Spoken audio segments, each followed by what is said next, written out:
मीरा,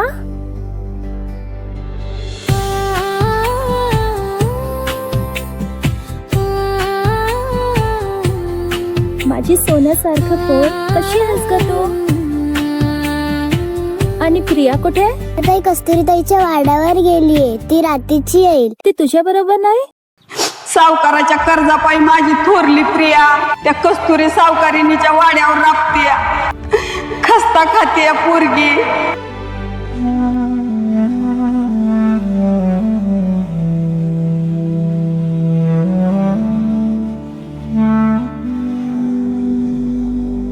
काका, माझी आई मगाशी इकडे पडलेली ना, कुठे आहे माझी आई?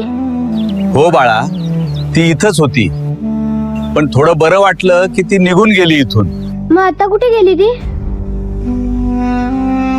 नदीकाठी जुनं मंदिर हाय, तिथंच तुझी आई जायचं म्हणत होती. धाव घे तिथं लगेच, उशीर नको करू बाळा.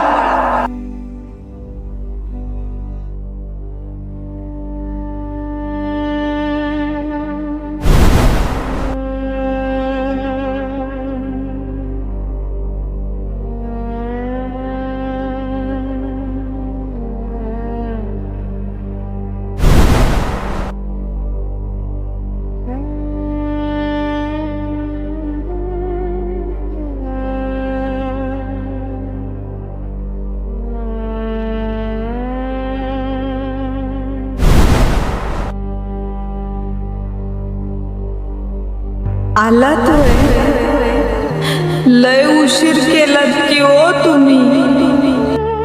धीर धर, वैदूला बोलावलंय मी. आता वैदू काय करणार? माझा वखत भरत आलाय.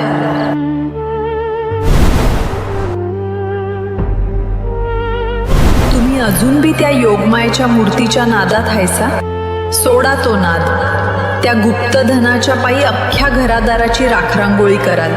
पण ती सोन्याची मूर्ती आपल्या हाती लागली तर आपल्या 7 पिढ्या बसून खात्याल.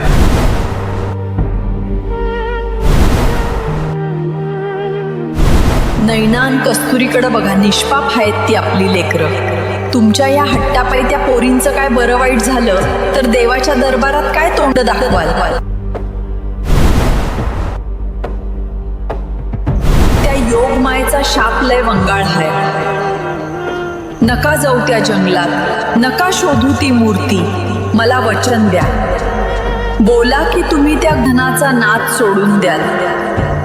बोला की तुम्ही आपल्या पोरींसाठी हे सगळं थांबवाल.